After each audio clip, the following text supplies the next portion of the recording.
Good morning, all students. Good morning sir. First year class बेटा, जो biology का आपका जो सेल है, जो चैप्टर में दिया हुआ है, कोशिका, the unit of life.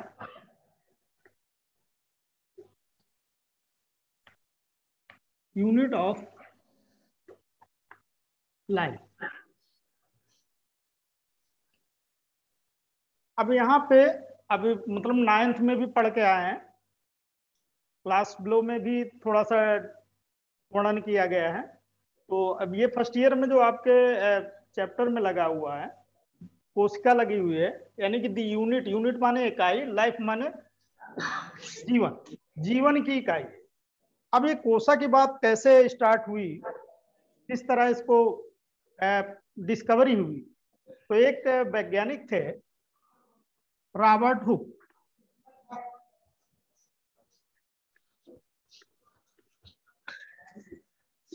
Robert Hooke ने क्या किया, 1665 में एक कार की बोतल लिया। एक कार की बोतल है और उसको ट्रांसपोर्ट सेक्शन काट के उन्होंने देखा, ये मान लीजिए बोतल है और ये कार की बोतल थी,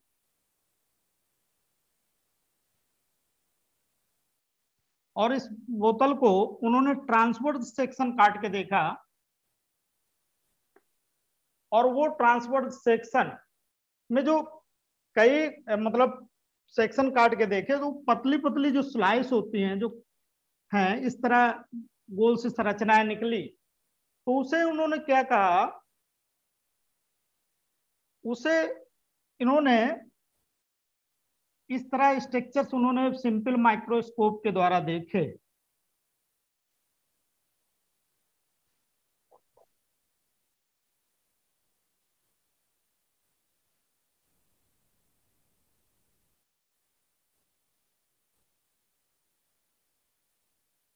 और ये एक प्रकार की हॉलो कैविटी थी, मतलब खोखली सेल थी, जिसे हम सेल कहते हैं।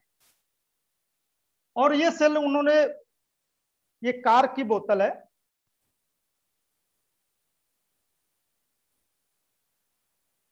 कार की बोतल है, SCOR के भी लिख सकते हैं, कार बोतल है। और इस बोतल को इन्होंने क्या किया, ट्रांसफर सेक्शन काट के देखा तो इस तरह मधुमक्खी के छत्ते के समान एक संरचना दिखी, जिसे इन्होंने सेल किया। जबकि वास्तविक रॉबर्ट हुक ने ये जो कोशिका का अध्ययन है वो निर्जीव कोशिका का अध्ययन किया था, लिविंग नहीं थी, नॉन लिविंग थी। दूसरे एक वैज्ञानिक आए,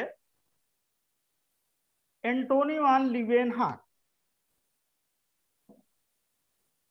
तो रॉबर्ट हुक की बात क्लियर हो गई कि रॉबर्ट हुक ने क्या किया, 1665 में एक कार की बोतल लिया, ट्रांसफर सेक्शन काट के देखे, और एक सिंपल माइक्रोस्कोप से इन्होंने ऑब्जर्वेशन किया, परीक्षण किया। तो उन्होंने ये पाया कि ये जो सेल हैं वो हनीकॉम्ब लाइक स्ट्रक्चर्स हैं, मतलब मधुमक्खी के छत्ते के समान संरचना है। और इन संरचना को उन्होंने,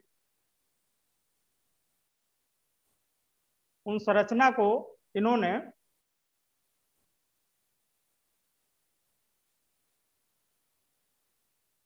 सेल का, और ये सेल उन्होंने किस तरह की, एक नॉन लिविंग निर्जीव कोशिका का अध्ययन किया। इनके इस सेल का जो वर्णन है, इनकी एक किताब है जिसका नाम है माइक्रोग्राफिया।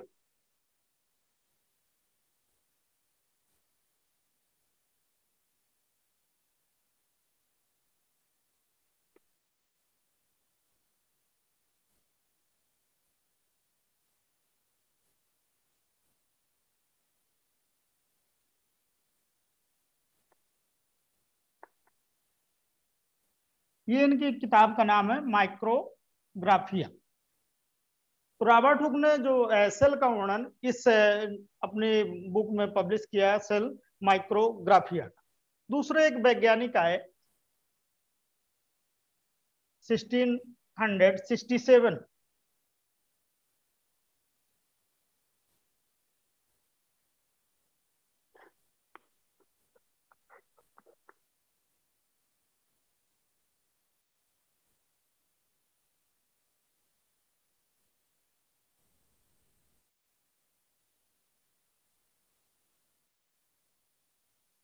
एंटन वान लीवेनहॉक, इन्होंने क्या किया,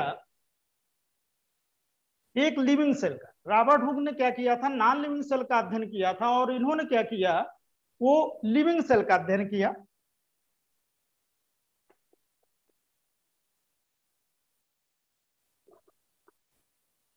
लिविंग सेल का एंटोनी वान लीवेनहॉक ने 1667 में लिविंग सेल का अध्ययन किया। अब आपकी एक ब्रांच भी है जहां पर सेल का अध्ययन किया जाता है, जो जीव विज्ञान की वो शाखा है जिसके अंतर्गत सेल का अध्ययन होता है। उस सेल के अध्ययन को हम साइटोलॉजी कहते हैं।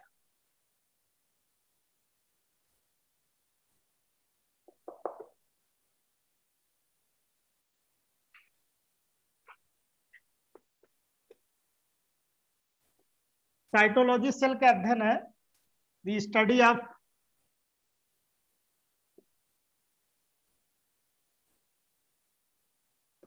फॉर्म, स्ट्रक्चर एंड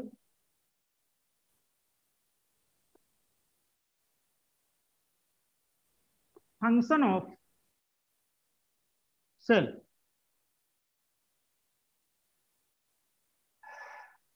यानी कि संरचना और उसका कंपोजिशन, स्ट्रक्चर एंड कंपोजिशन,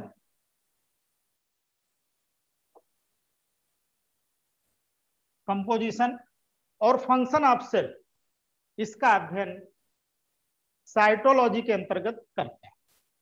तो ये क्लियर हो गया कि सेल का अध्ययन साइटोलॉजी के अंतर्गत करते हैं, और वो स्टडी ऑफ फॉर्म यानी कि उसकी संरचना है, उसका रूप है, उसका कंपोजिशन है, और सेल की जो एक्टिविटी है, जो फंक्शन करती है सेल, उसके अध्ययन को हम साइटोलॉजी कहते हैं।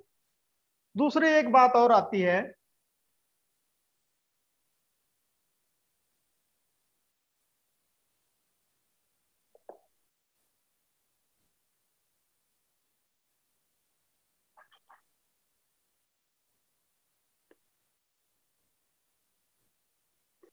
Cell biology. क्योंकि हम बायोलॉजी के स्टूडेंट हैं, तो यहां पर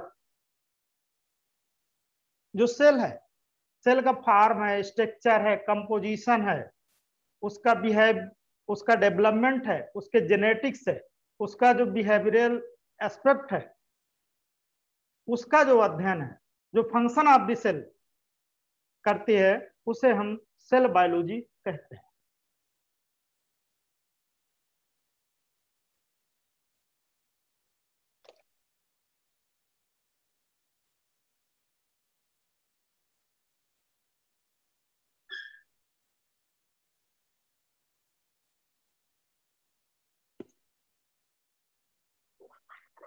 study of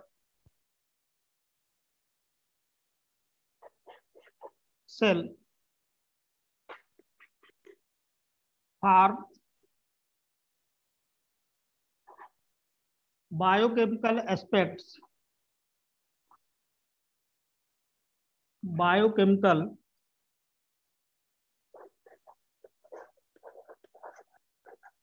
aspects, development,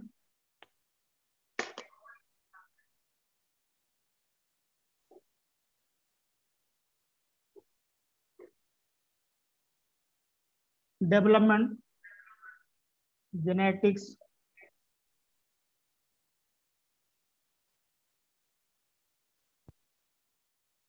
that form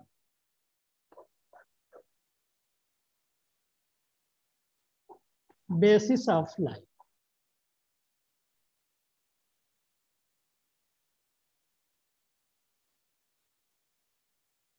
cell biology के अंतर्गत जो सेल का जो फॉर्म है, सेल का जो स्ट्रक्चर है, सेल का कंपोजिशन है, बायोकेमिकल एस्पेक्ट लिखा है। तो बायोकेमिकल का मतलब यह है कि उसका जो केमिकल कंपोजिशन है, उसके विकास है, डेवलपमेंट है, उसमें जो आनुवंशिकी के जो डीएनए है, आरएनए है, उसके अंतर्गत जो जीवन का आधार बनाता है उसे हम सेल बायोलॉजी कहते हैं। तो आपका एक साइटोलॉजी करके क्वेश्चन आ सकता है, दूसरा सेल बायोलॉजी करके आ सकता है ऑब्जेक्टिव में। तो ये बात हो गई।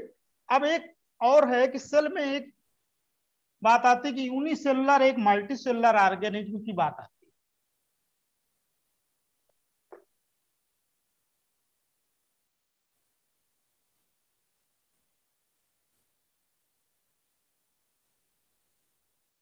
यूनिसेलुलर एक कोष की जीव किसे कहते हैं?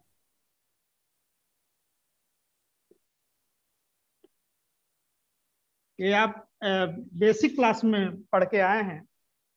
यूनिसेलुलर ऑर्गेनिज्म और एक दूसरे मल्टी सेलुलर ऑर्गेनिज्म, मतलब ऐसे ऑर्गेनिज्म जिनका शरीर एक सेल का बना होता है। यूनिसेलुलर मीन्स एक सेल का बना हुआ होता है, उसे हम यूनिसेलुलर ऑर्गेनिज्म कहते हैं। लेकिन एक सेल में सारी जैविक क्रियाएं एक ही कोशिका के अंदर संपन्न होती हैं, तो ऐसे ऑर्गेनिज्म को यूनिसेलुलर ऑर्गेनिज्म कहते हैं।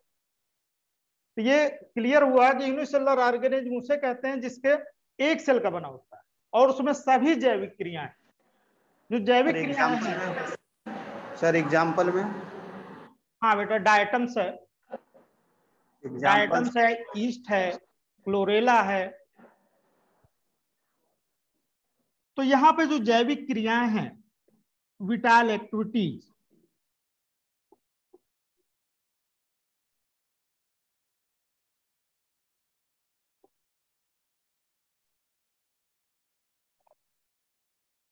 तो जैविक क्रियाएं क्या हैं? जैसे श्वसन है, पाचन है, उत्सर्जन है, सेंसिटिविटी है, एडाप्टेबिलिटी है। तो ये सभी जैविक क्रियाएं एक कोशिका के अंतर्गत ही संपन्न होती हैं, उसमें एक से अधिक सेल है ही नहीं। जैसे आपका अमीबा हो गया, दूसरा पैरामीशियम हो गया, आप प्रोटोजोआ में पढ़े होंगे। तो ये यूनिसेलुलर ऑर्गेनिज्म की बात हो गई। डायटम्स है,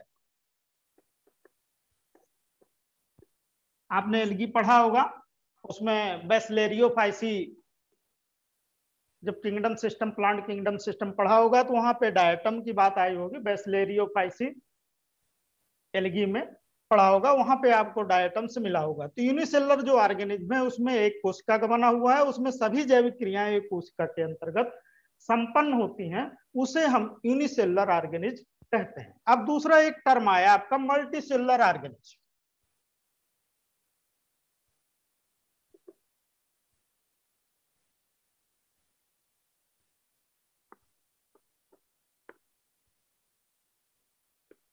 मल्टी सेलुलर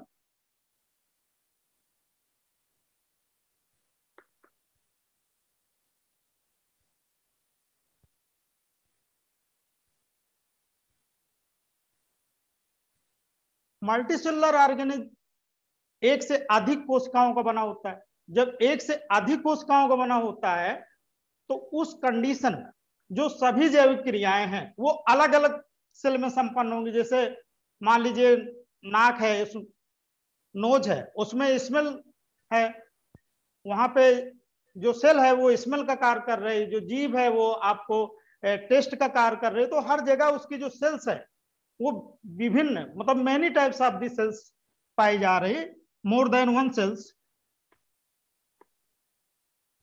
मोर देन वन सेल। अगर एक से अधिक कोशिकाएं हैं उसमें जैविक क्रियाएं विभिन्न कोशिकाओं में संपन्न होती हैं। जो जैविक क्रियाएं हैं जैसे श्वसन है, पाचन है, पाचन आहार नाल का प्रोसेस हो गया है। श्वसन जो है आप नोज के थ्रू एयर जा रही है, कहाँ जाएगी? लंग्स में जाएगी। तो इसके जो श्वसन है वो अलग उसके प्रक्रिया हो गई। जो तंत्रिका तंत्र में जो सेल पाई जा रही है वो तंत्रिका तंत्र के अलग सेल हो गए, उसका कार्य अलग हो गया। पाचन है, श्वसन है, उत्सर्जन है, उत्सर्जन में जो सेल पाई जा रही है उसमें भी उत्सर्जन का कार्य होगा, उसमें जो सेल पाई जा रही है वो उत्सर्जन का कार्य करेगी। इस तरह जो मोर देन वन सेल है वो मल्टी सेलुलर ऑर्गेनिज्म में पाई जाएगी। जैसे प्लांट्स है, एनिमल्स है, जो हायर प्लांट्स है, एनिमल्स हैं, उनमें मल्टी सेलुलर ऑर्गेनिज्म पाया जाता है। जो आपके कोर्स में ह्यूमन लगा हुआ है, प्लांट लगे हुए हैं, एंजियोस्पर्म प्लांट लगे हुए हैं, तो उसमें जो जैविक क्रिया है एक से अधिक कोशिकाओं में संपन्न। तो ये तो आपका बेसिक बात हो गई। अब बात आती है कि ये जो कोशिका है,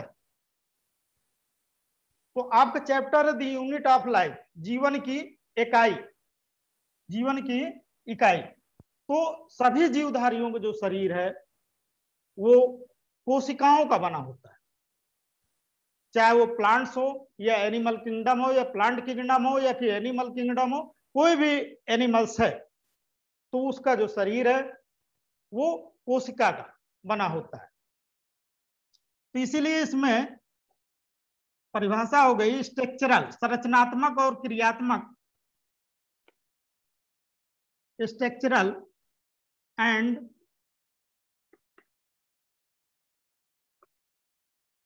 फंक्शनल यूनिट। आप ये पढ़े हैं यूनिट, यानी कि जीवन की इकाई सेल है। एक नंबर का क्वेश्चन से यहां से राइज हो सकता है आपके बोर्ड में कि जीवन की इकाई क्या है। The structural and functional unit of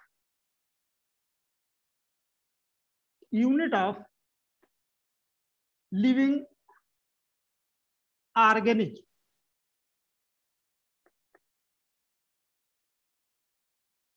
अब लिविंग ऑर्गेनिज्म प्लांट हो सकते हैं या फिर एनिमल्स भी हो सकता है। तो लिविंग ऑर्गेनिज्म प्लांट्स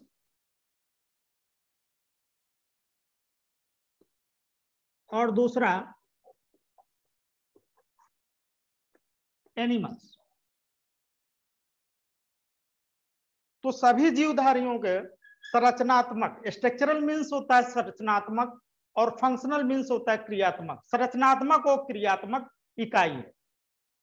तो जिस तरह हमारे घर की दीवार एक एक ईंटों की बनी होती है, उसी तरह जो लिविंग ऑर्गेनिज्म है, चाहे प्लांट्स हो या फिर एनिमल्स हो, उनका शरीर एक एक कोशिकाओं का बना होता है। इसीलिए एक शब्द आया था मल्टी सेलुलर ऑर्गेनिज्म, यानी मोर देन वन सेल, एक से अधिक कोशिकाओं का बना हुआ होता है, तो उसे मल्टी सेलुलर ऑर्गेनिज्म कहते हैं। उसमें जो जैविक क्रियाएं हैं वो एक से अधिक कोशिकाओं में संपन्न होती हैं। तो ये तो बात सेल की हो गई, structural and functional unit of living organism. सभी जीवधारियों का जो शरीर है वो संरचनात्मक और क्रियात्मक इकाइयों का बना होता है। अब एक वैज्ञानिक थे,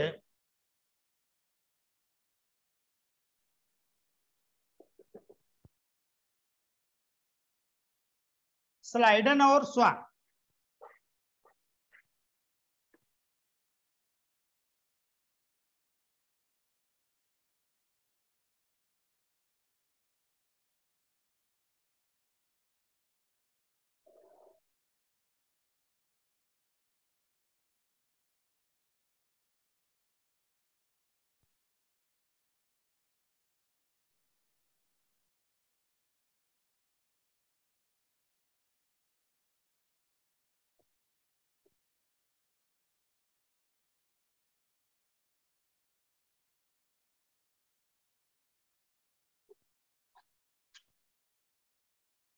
स्लाइडन जिन्होंने एक सेल थ्योरी दिया था, कोसा का सिद्धांत दिया था। सेल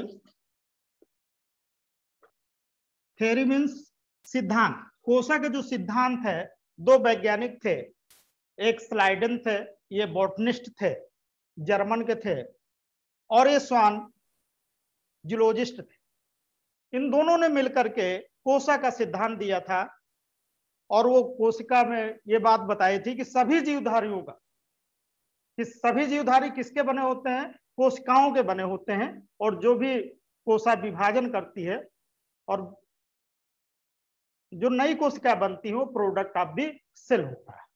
यानी सेल का जो प्रोडक्ट है वो नई कोशिकाएं बनती हैं। ये सेल थ्योरी की बात आई थी। लेकिन एक वैज्ञानिक थे विरको।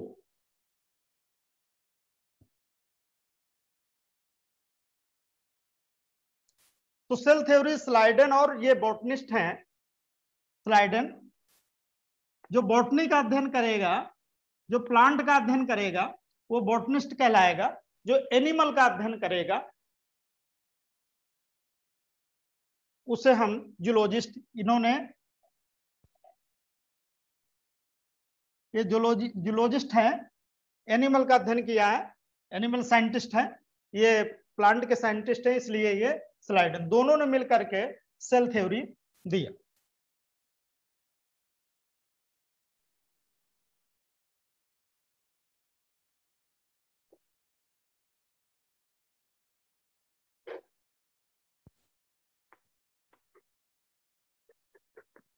एक साइंटिस्ट हैं विरको, इन्होंने एक टर्म दिया था लैटिन में ओमनिस सेलुला ए सेलुला।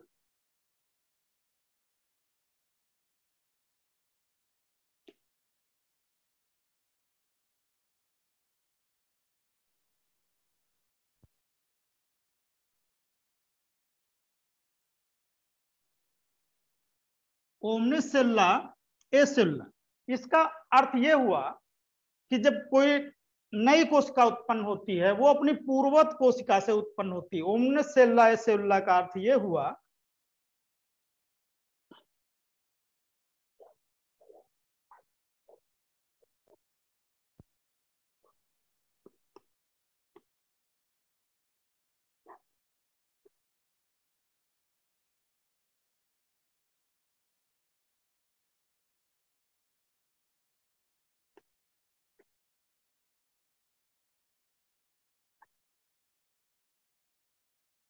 विरको ने एक टर्म दिया था ओमनिस सेलुला सेलुला, जिसका अर्थ होता है कि नए सेल अपनी पूर्ववत, प्री माने पूर्ववत, और एग्जिस्टिंग सेल पूर्ववत कोशिका से उत्पन्न होती है।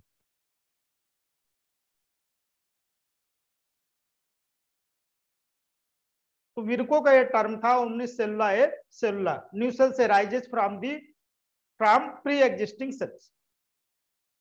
तो ये बात विरको साहब ने दिया था। अब ये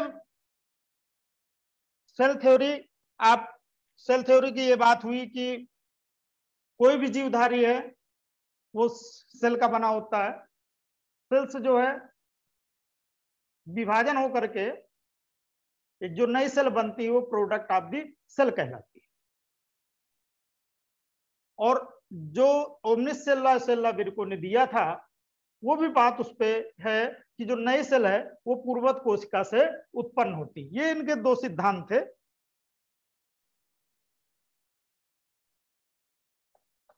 अब न्यूक्लियस की बात आती है। न्यूक्लियस को डिस्कवर्ड किसने किया था? न्यूक्लियस रॉबर्ट ब्राउन एक साइंटिस्ट थे।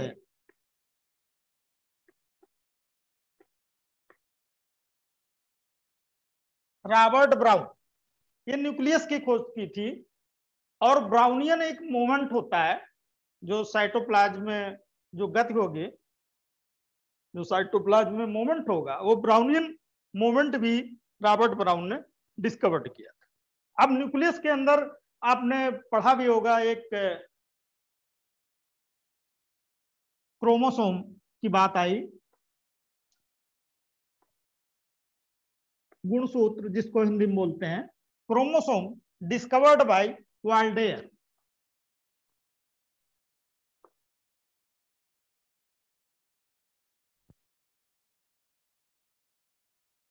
तो न्यूक्लियस रॉबर्ट ब्राउन ने, क्रोमोसोम वाल्डेयर ने, साइंटिस्ट हैं, इन्होंने क्रोमोसोम की डिस्कवरी किया।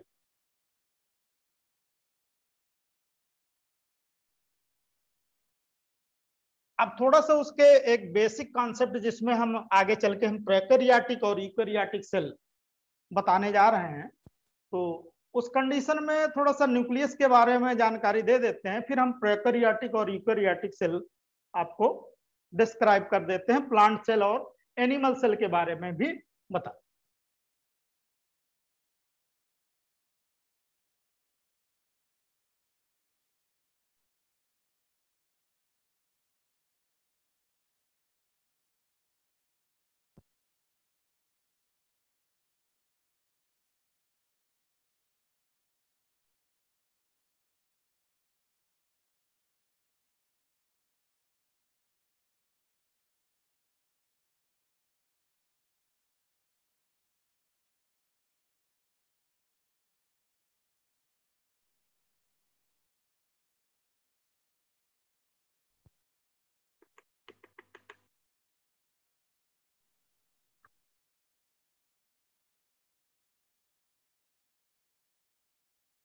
ये न्यूक्लियस का स्ट्रक्चर है और ये आप देख रहे हैं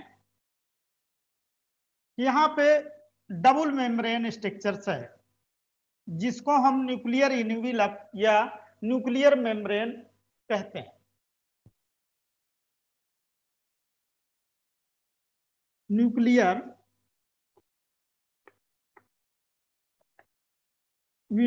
इन्वेलप या न्यूक्लियर मेम्ब्रेन के नाम से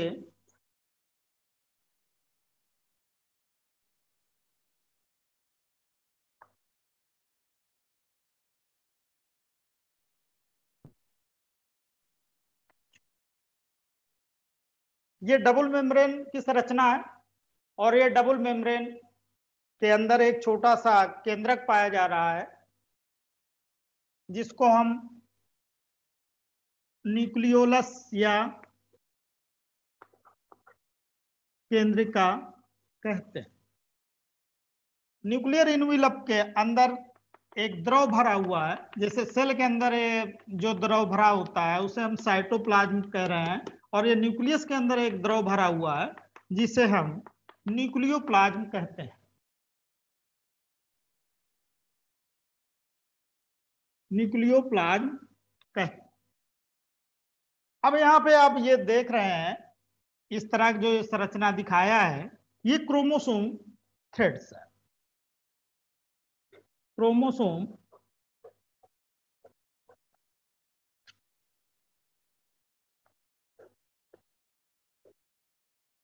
तो ये न्यूक्लियस का जो स्ट्रक्चर है, संरचना है, उस कंडीशन में ये आप देख रहे हैं जो बाहर के जो मेम्ब्रेन है वो न्यूक्लियर मेम्ब्रेन है जिसे हम न्यूक्लियर इन्वेलप कहते हैं। इसके अंदर एक द्रव भरा हुआ है, एक लिक्विड भरा हुआ है, द्रव भरा हुआ है जिसे हम न्यूक्लियोप्लाज्म कहते हैं। न्यूक्लियोप्लाज्म कहते हैं, ये लिखा हुआ है न्यूक्लियोप्लाज्म। जो द्रव भरा हुआ है वो न्यूक्लियोप्लाज्म कहलाता है। इसके अंदर एक छोटा सा केंद्रक है जो नॉन मेम्ब्रेनस है, बिना मेम्ब्रेन का है, जिसे हम न्यूक्लियोलस कहते हैं। अब यहाँ पे इस न्यूक्लियोप्लाज्म के अंदर क्रोमोसोम थ्रेड्स पाए जाते हैं। तो ये न्यूक्लियर के 4 भाग हो गए, एक न्यूक्लियर इन्वेलप हो गया। तो ये फिगर है, इसको ड्रा करिए। इसके बाद ये पार्ट्स लिखा दे रहे हैं। फिर इसके बाद हम प्रोकैरियोटिक की भी बात करते हैं।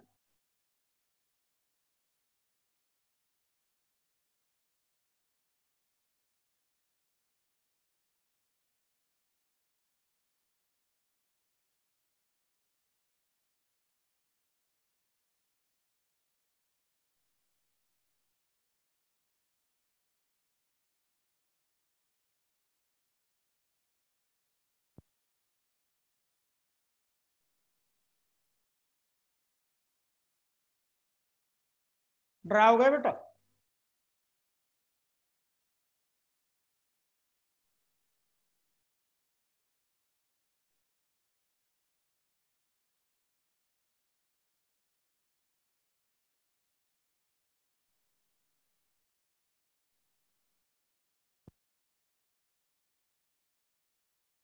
ये न्यूक्लियस का स्ट्रक्चर है,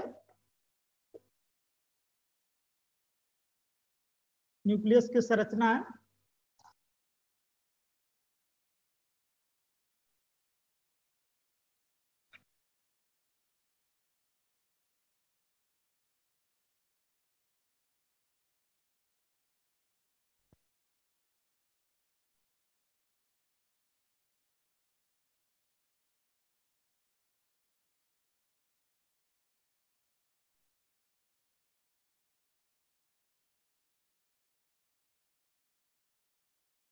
हमने फिगर बना करके भी आपको बता दिया, और इसको ये जो न्यूक्लियस है, न्यूक्लियस के 4 भाग हैं। इसको रटिए तभी आपको प्रोकैरियोटिक यूकैरियोटिक के बारे में समझ में आएगा।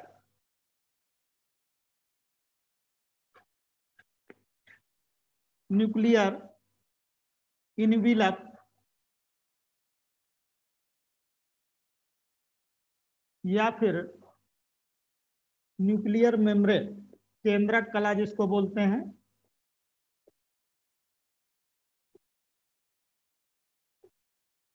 दूसरा न्यूक्लियोप्लाज्म, न्यूक्लियर मेम्ब्रेन के अंदर जो द्रव पाया जा रहा है उसका नाम है न्यूक्लियोप्लाज्म।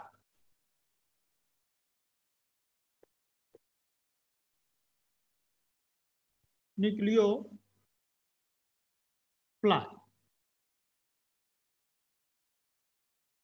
तीसरा, वहां एक छोटा सा केंद्रक जो फिगर में ड्रा किया था जिसका नाम है न्यूक्लियोलस।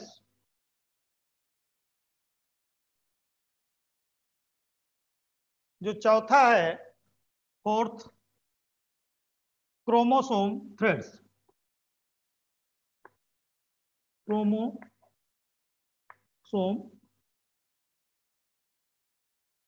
थ्रेड्स, गुणसूत्री धागे। ये पहला नंबर है, ये दूसरा हो गया, ये तीसरा हो गया और ये फोर्थ। तो न्यूक्लियस के 4 भाग होते हैं। न्यूक्लियर इन्वेलप जिसे हम न्यूक्लियर मेम्ब्रेन कहते हैं, दूसरा है न्यूक्लियोप्लाज्म, तीसरा है न्यूक्लियोलस, चौथा है क्रोमोसोम थ्रेड्स, गुणसूत्री धागे।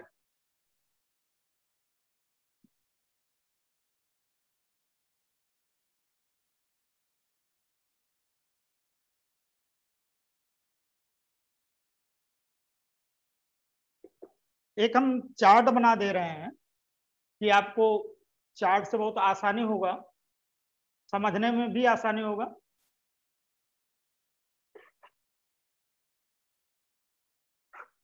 प्लांट सेल है। प्लांट सेल 3 भागों में विभाजित है।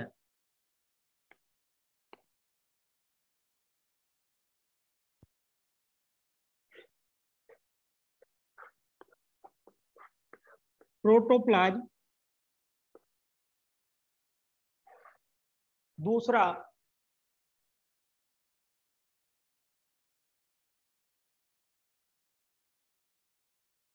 सेल वॉल,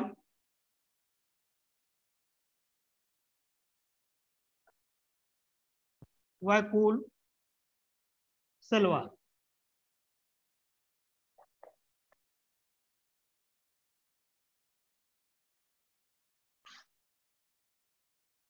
कोई भी प्लांट की सेल है, यदि एनिमल सेल होगा तो ये सेल वॉल नहीं पाया जाएगा, वहां पे प्लाज्मा मेम्ब्रेन प्रेजेंट होगी। लेकिन प्लांट सेल में वैक्यूल भी मिलेगा और सेल वॉल भी मिलेगी। अब ये प्रोटोप्लाज्म किसे कहते हैं? Protoplasm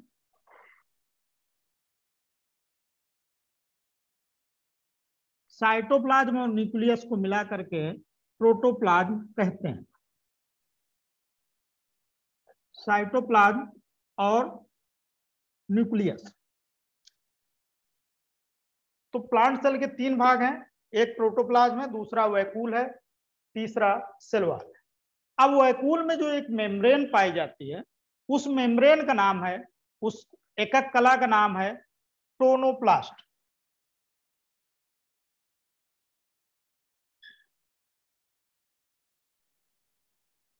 tonoplast. तो वैक्यूल के जो चारों ओर एक मेम्ब्रेन पाई जाती है, उस मेम्ब्रेन का नाम टोनोप्लास्ट है। अब प्रोटोप्लाज्म किसे कहते हैं? साइटोप्लाज्म और न्यूक्लियस को मिला करके प्रोटोप्लाज्म कहते हैं। अब आपने सेल वॉल भी पढ़ा होगा। सेल वॉल प्लांट सेल में मिलेगी। जब हम प्लांट सेल और एनिमल सेल फिगर बना करके उसको हम स्ट्रक्चर्स में एक्सप्लेन आउट करेंगे, आपको बिल्कुल अंडरस्टैंड हो जाए। तो सेल वॉल ये प्लांट सेल में पाई जाएगी और ये सेल वॉल प्लांट में सेलुलोज की बनी हुई। लेकिन आपने बैक्टीरिया पढ़ा होगा।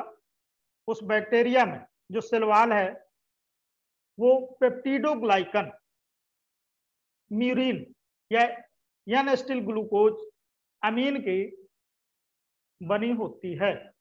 जब आपने पढ़ा है, बैक्टीरिया पढ़ा होगा, तो बैक्टीरिया में जो सेल वॉल है वो पेप्टिडोग्लाइकन या एन एसिटिल ग्लूकोज अमीन या फिर म्यूरिन की बनी होती है। अब ये साइटोप्लाज्म, जब आपने सेल कोई देखा, ये मान लीजिए सेल है, सपोज करिए सेल है, और यहाँ पे ये न्यूक्लियस है,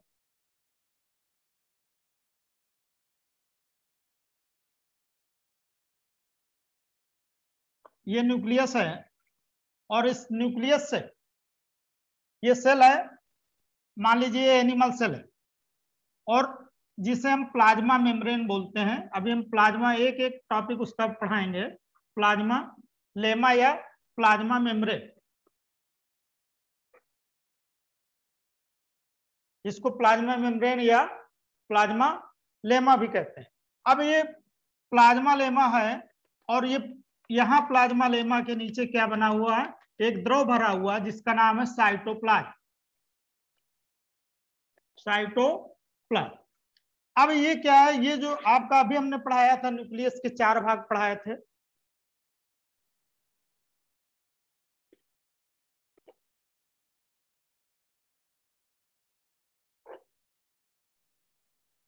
न्यूक्लियस के 4 भाग पढ़ाए थे। न्यूक्लियर मेम्ब्रेन हो गया, न्यूक्लियस, न्यूक्लियर मेम्ब्रेन के अंदर एक न्यूक्लियोप्लाज्म द्रव पाया जा रहा है, उसे न्यूक्लियोप्लाज्म कहेंगे। छोटा सा जो केंद्रक दिख रहा है उसको हम न्यूक्लियोलस कहेंगे। यहाँ पे थ्रेड्स दिख रहे हैं, क्रोमोसोमल थ्रेड्स। तो अब यहाँ पे जो साइटोप्लाज्म, ये न्यूक्लियर मेम्ब्रेन है, और यहाँ पे एक साइटोप्लाज्म यहाँ तक भरा हुआ है, और इस प्लाज्मा, इसके इसके नीचे एक डिलिमिटिंग मेम्ब्रेन है। साइटोप्लाज्म के मेम्ब्रेन का नाम है डिलिमिटिंग मेम्ब्रेन। साइटोप्लाज्म के मेम्ब्रेन का नाम है डिलिमिटिंग मेम्ब्रेन। अब ये डिलिमिटिंग जो मेम्ब्रेन है,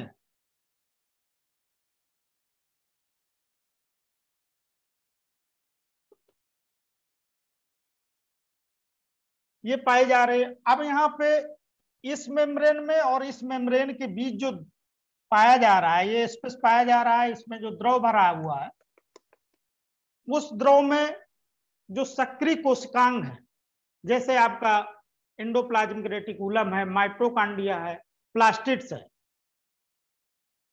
प्लास्टिड है, एंडोप्लाज्मिक रेटिकुलम है, गाल्गी कॉम्प्लेक्स है,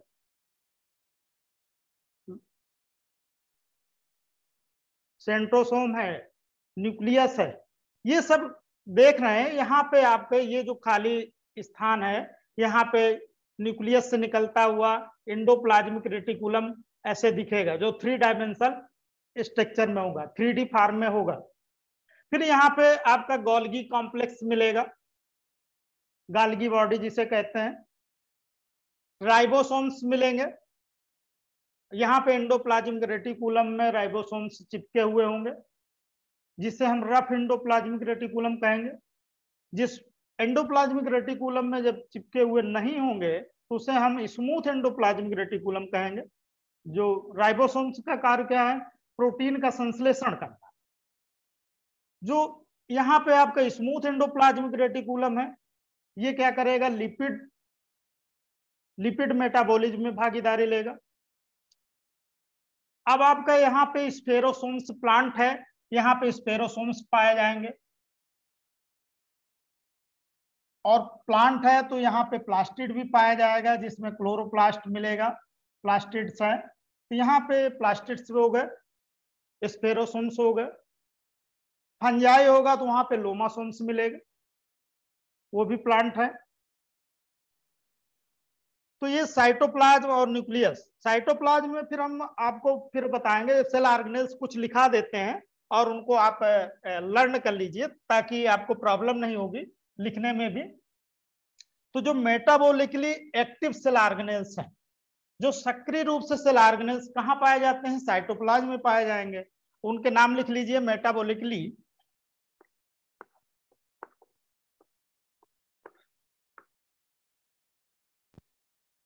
मेटाबॉलिकली मीन्स उपापचय, यानी कि उपापचय, एक उपापचय शब्द पढ़ा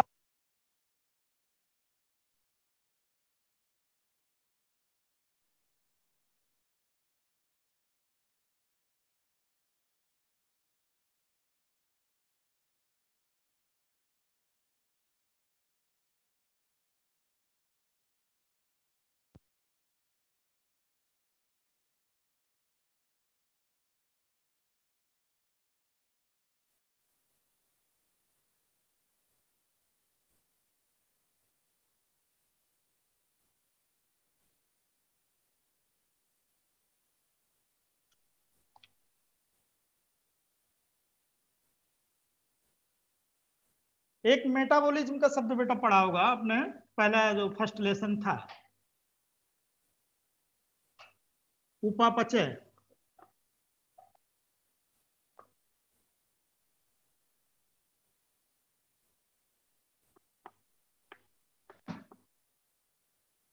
केटाबॉलिज्म और एक एनाबॉलिज्म। एना अब यहाँ पे मेटाबॉलिज्म उपापचय उसे कहते हैं जहां अपचय और उपचय दोनों प्रक्रियाएं होती हैं, उनको हम मेटाबॉलिज्म कहते हैं। अब यहाँ पे केटाबॉलिज्म मतलब केटालिसिस, किसी चीज का टूटना। जैसे हम मान लीजिए कार्बोहाइड्रेट खाते हैं, अब वो कार्बोहाइड्रेट टूटेगा तो उस प्रक्रिया को हम केटाबॉलिज्म कहेंगे। अब प्लांट है, मान लीजिए प्लांट की सेल है, वहां पे लीफ में क्या होगा, मेसोफिल सेल्स पाए जाएंगे, और वो मेसोफिल सेल्स क्या करेंगे, उसमें क्लोरोप्लास्ट पाया जाएगा। जब क्लोरोप्लास्ट पाया जाएगा तो ऊपर से सनलाइट पड़ रही है, जब सनलाइट पड़ रही है तो वहां क्या होगा, प्रकाश संश्लेषण की प्रक्रिया होगी। जब प्रकाश संश्लेषण होगी तो उसके दौरान वो कार्बोहाइड्रेट का निर्माण करेगा प्लांट, तो उस निर्माणात्मक प्रक्रिया को हम एनाबॉलिज्म कहते हैं, और जो टूटने की प्रक्रिया, विध्वंसात्मक प्रक्रिया को हम केटाबॉलिज्म कहते हैं। तो ये मेटाबॉलिज्म जो शब्द आया है तो वो एक तरह का उपापचय है। तो अब हम एक ये क्लियर हो गया मेटाबॉलिज्म आपका। दूसरी बात, metabolically active cell organelles, active cell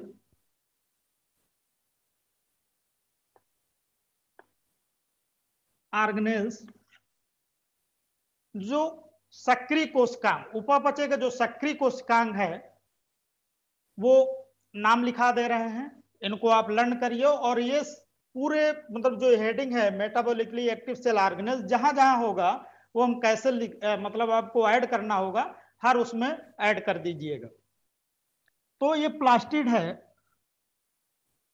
अब ये प्लास्टिड आपका लवक जिसको बोलते हैं, प्लास्टिड 3 वर्णी लवक अवर्णी लवक करके है। तो पहले तो प्लास्टिड शब्द रटिए, ये सेल ऑर्गेनेल्स है, और ये सेल ऑर्गेनेल्स जो है प्लांट की सेल में पाया जाता है, जिससे हम क्लोरोप्लास्ट पढ़ा होगा, क्रोमोप्लास्ट पढ़ा होगा, ल्यूकोप्लास्ट। तो प्लास्टिड 3 प्रकार के हो। अब यहाँ पे माइट्रोकांडिया, कक्षा 9 से भी पढ़ के चले आ रहे हो, ये माइट्रोकांडिया होगा। तीसरा एंडोप्लाज्मिक रेटिकुलम हो गया, ये आपके कोर्स में सब लगे हुए हैं, एंडोप्लाज्मिक रेटिकुलम, अंतःप्रद्रव्य जालिका जिसको बोलते हैं हिंदी में।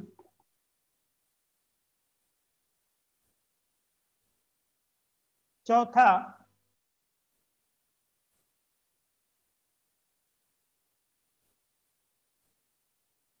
गाल्गी कॉम्प्लेक्स हो गए,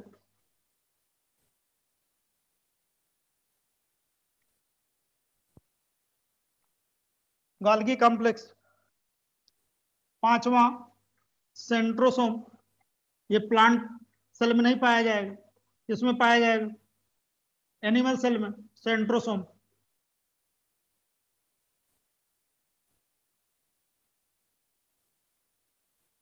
एक स्फेरोसोम होगा।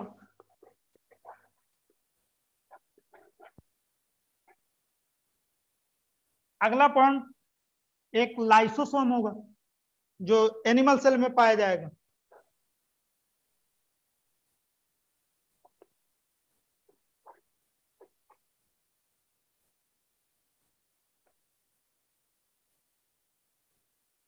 एक राइबोसोम होगा।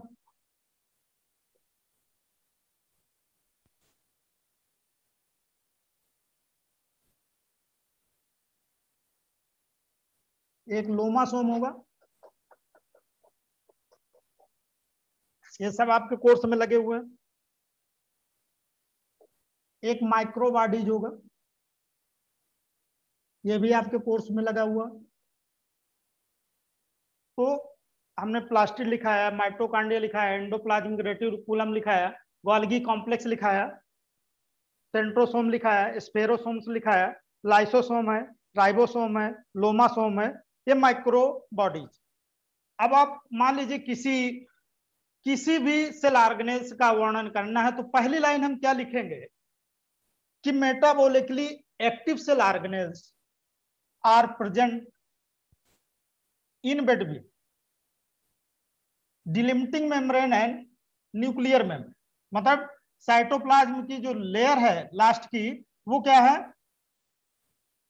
डिलिमिटिंग मेम्ब्रेन है, जिसे हम प्लाज्मा लेमा भी कहते हैं। अब ये डिलिमिटिंग जो मेम्ब्रेन है प्लाज्मा लेमा और न्यूक्लियर मेम्ब्रेन के बीच में सारे सेल ऑर्गेनेल्स जो ये लिखाए हैं ये सब के सब यहाँ प्रेजेंट है। केवल लोमासोम जो है प्लाज्मा मेम्ब्रेन और उसके बीच में प्रेजेंट। तो ये इसके बारे में लोमासोम के बारे में अलग से बताएंगे, एक लाइन लिखा देंगे। तो यहाँ पे सभी सेल ऑर्गेनेल्स क्या होंगे, इस साइटोप्लाज्म में प्रेजेंट होंगे। तो अब इस सेल इस ये जो है हमने लिखा दिया है और इनके बारे में आप लर्न करिए। लर्न करने के बाद फिर एक एक सेल ऑर्गेनेल्स का प्रोकैरियोटिक यूकैरियोटिक अगले टर्म में बताएंगे और फिर इसके बाद ये सेल ऑर्गेनेल्स आपका चैप्टर खत्म। Thanks all students.